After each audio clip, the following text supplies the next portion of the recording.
Mad Wolf here, and I've got another March Madness deck tech for you. And I felt I had to do this type of deck, even though I hate it so much. So I decided to make the best of things, wear this is my happy face shirt, and these awesome pants. I have to show you these pants, they're really cool.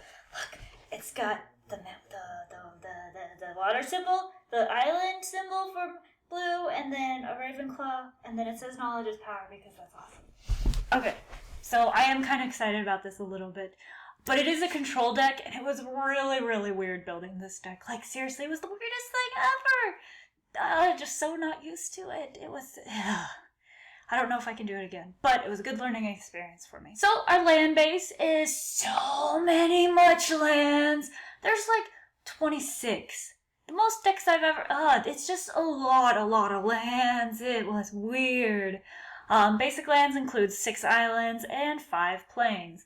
I also include 4 flooded strands to go get whatever you need, 4 hollowed fountains to have mana fixing, 4 Temple of Enlightenments for mana fixing, and that scry is awesome. And I include also 3 copies of Celestial Colonnade. This can be a win condition in and of itself, and it's a land that taps for blue or white. So that is awesome. That is good because we need all the lands we can get, because there's a ton of stuff we want to play that's like all the way up here, and usually I play all the way down here, but this stuff's all the way up here, so you need lots more lands. But it's going to be awesome. Creatures in the deck include 1 copy of Aetherling, because you only need 1 copy of that. It's a great win condition, and it's just a good card for a win con in a blue deck. I also include 2 copies of Snapcaster Mage, because it's basically whatever spell you need it to be at that point in time. You just flash it in, and whatever's in your graveyard that you need gets flashed back. So that's sweet.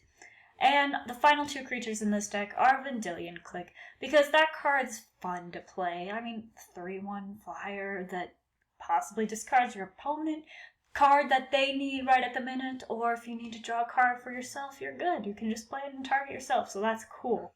Spells include 2 copies of Azorius Charm for the card draw, or if you're running low on life, you can do the give your creatures lifelink or remove target blocking or attacking creatures, one or the other. It doesn't matter. You're probably going to use this to draw cards because that's good. Also, 2 copies of Brainstorm because card draw. That's what it's for, card draw. 2 copies of Detention Sphere to take care of whatever you didn't counter. That's what it's for. Whatever you didn't counter and it's on the table, you can use Detention Sphere to take care of that. 4 copies of Mana Link, countering. 2 copies of Spell Pierce, countering. 4 copies of Sphinx's Revelation. Card draw. That's what this card's in there for. Card draw. Plus, I've always wanted to play with it, even though I'm not like a counter person. I've always wanted to play with this card for some weird reason. Because card draw. Okay, so 4 full copies of that. 4 copies of Supreme Verdict, because if you can get to 4 mana and kill all their things, you're doing fantastic in a control deck. Seriously, fantastic. And 2 copies of Swords to Plowshare, quick removal, and that's 1 mana for a removal spell. You can leave up counter magic if you need to. It's great. That's it on the spells. This is the weirdest deck I've ever built. I don't know how I feel about it. But yeah. Planeswalkers, more win conditions. Yay! Because 1 isn't enough, in my opinion. You need at least like 4. I'd say 4, yeah. And we have that. 3 copies of Elspeth, because Elspeth is a win con in and of herself. She can clear the board. She brings forth an army that eventually will be able to fly and get bigger. So she is awesome. And then Heliod kills her, and that's sad and stuff. But maybe she'll come back. I hope she comes back, because she's really cool. And I also include 4 copies of Jace the Mind Sculptor, because this is kitchen table magic and I can play whatever Jace I want.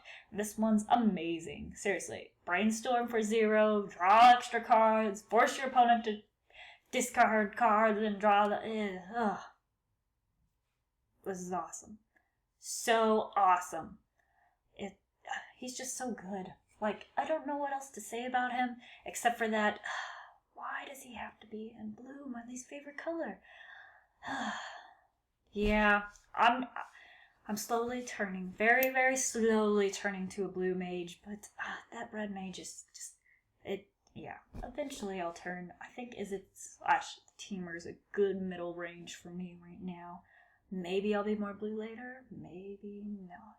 Probably, though. Everyone ends up going blue. I mean, I don't want to. I can't turn to the dark side. But let me know what you think of this deck in the comments below. Like this video and subscribe for more.